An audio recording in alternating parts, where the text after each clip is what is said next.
Many people's affairs do not go well because they do not apply correctly the law of equal exchange. For example, some people give little but want to receive plenty. Other people give abundantly but receive little. Both situations are not just. So both situations are not just. Equal exchange must take place physically, but also psychologically. If there is not a fair exchange in the people's relationships, they will be exposed to great discords in their physical and psychic lives. Unfair exchange in the people's relationships is a reason for disturbing the equilibrium between external pressure and internal tension in them. The forces of the physical or objective world operate mostly from outside in. That is why we say that our physical life is affected by the law of pressure. The forces of the spiritual or subjective world operate from inside out. That is why we say that our spiritual life is affected by the law of tension. Some people say that they do not need any spiritual life, but that is not a proper reasoning. Without a spiritual life, they will get flattened and will disappear. It does not mean that they will flatten physically, but they will lose their opportunities for achievements. Physical life gives form to things. Spiritual life gives content and divine life meaning.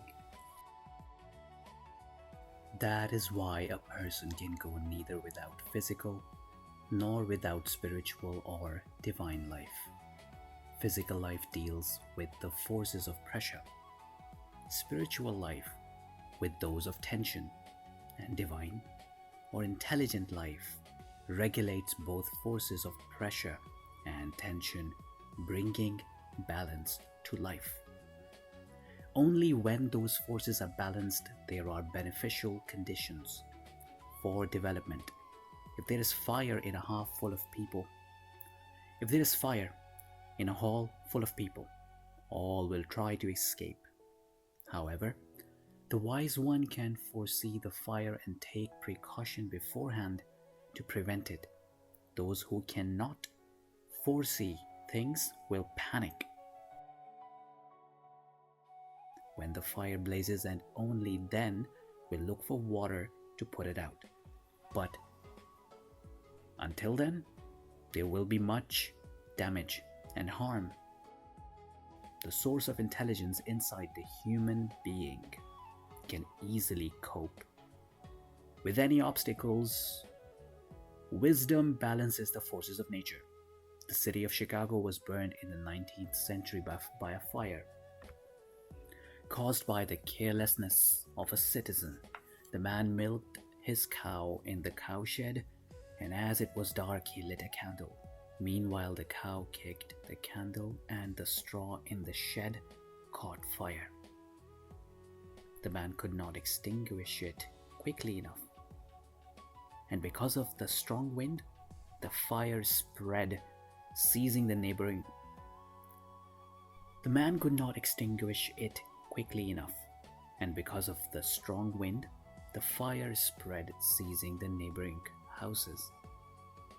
And soon it took the whole town. At the time when the flames were approaching his house,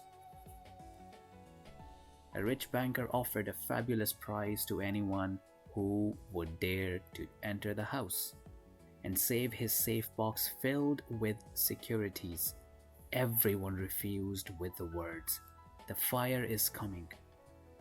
When all is in flames, things lose their value. When pressure prevails in life, nothing works. When great difficulties and conflicts arrive, only a wise approach can resolve them. Wisdom and power of right thinking refer to divine world, and those who have them can avoid and eliminate contradictions in their lives. Through wisdom and right thinking, one can create a harmonious life. When someone gets angry, discouraged, or worried, thus standing between the forces of pressure and tension, that one becomes a servant of external conditions on one hand and of internal opportunities on the other hand. If there is no common sense in using life conditions and opportunities, people are exposed to great sufferings. Therefore, every condition and opportunity applied in life should be accompanied by wisdom. In other words, every thought, every feeling, and action put into motion should be well advised. A person may have good conditions and opportunities available, but if not being wise, that person cannot achieve anything good. Good conditions and opportunities are raw material that cannot be utilized properly without wisdom, and vice versa. With wisdom and divine power, one can create something precious and valuable in life. Therefore, when thinking right, one is present in the divine world. When having good feelings, one is present in the spiritual world. And when performing good actions, good deeds, one is present in the physical world.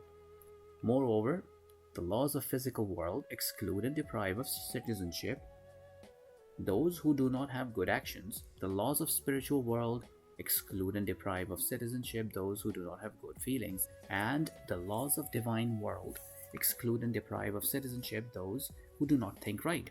Some people, when they lack good actions, positive feelings, and right thinking, justify themselves saying that the world is created in this way. That is not true.